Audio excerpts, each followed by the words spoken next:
The scientific name for the Earth's tilt is the obliquity of the ecliptic.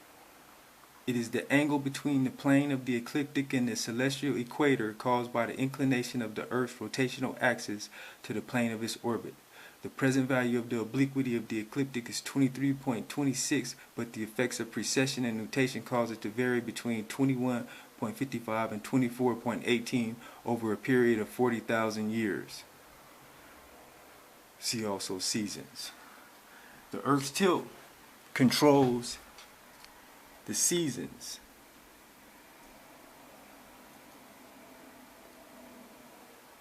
Earth's seasons result from the fact that its spin axis points to a fixed direction throughout its orbit tilted at 23.5 from vertical. Okay? When the Earth is on one side of the sun, the Earth points in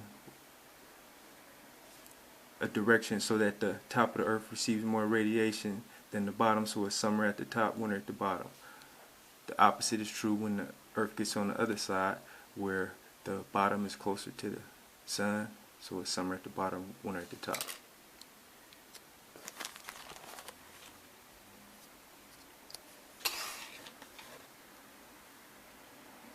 Obliquity. Now tilted at an angle of 23.5, varies from 22.1 to 24.5, so there's some variation in the scientific community about what the variation is, but the lowest that we've seen is 21 and the highest is 25. The greater the angle of tilt, the greater the difference in solar energy and therefore temperature between summer and winter. This small change combined with other long-term changes in the Earth's orbit is thought to be responsible for the Earth's ice ages. Precession takes the Earth and the Sun 25,725 years basically to orbit the galaxy. That's precession. Axial precession.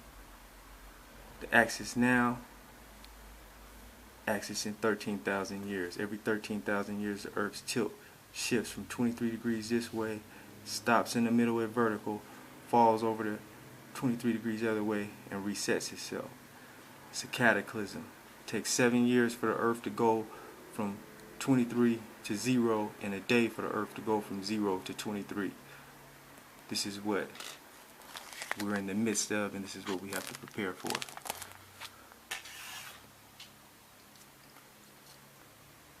A Milankovitch cycle.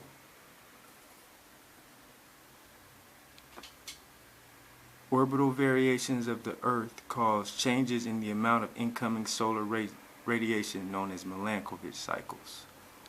So again, we have a graph that shows the obliquity cycle, that variation, 22 at the bottom, 24 at the high, 23 average. Then we got a point where it's straight up and then pointing in the opposite direction.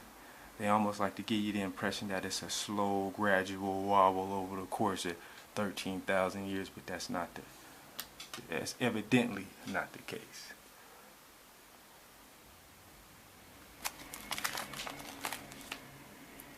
The Earth's tilt is also responsible for the creation of the magnetic field, because the Earth's tilt governs the rotation of the Earth in its internal core. The basic principle for the generation of the field is that the dynamo converts mechanical energy from the motion of the liquid outer core, which is an electrical conductor, into electromagnetic energy of the magnetic field. The convective motion of the outer core, maintained by thermal and gravitational forces, is necessary to maintain the field. If the convection stopped, or if the outer core solidified, the magnetic field would cease to be generated.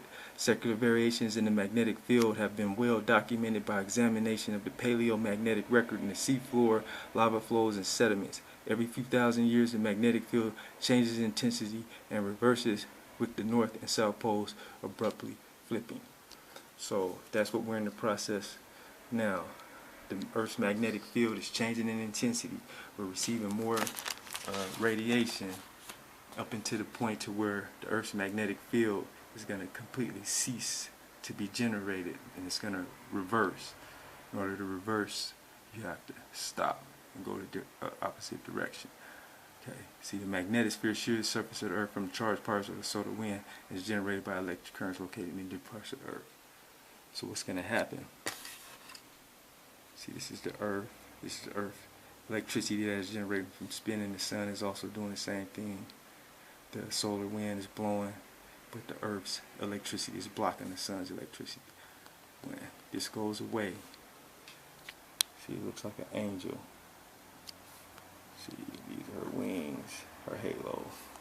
When that angel removes her wings, the Earth is going to burn, and we need to be where God told us to go.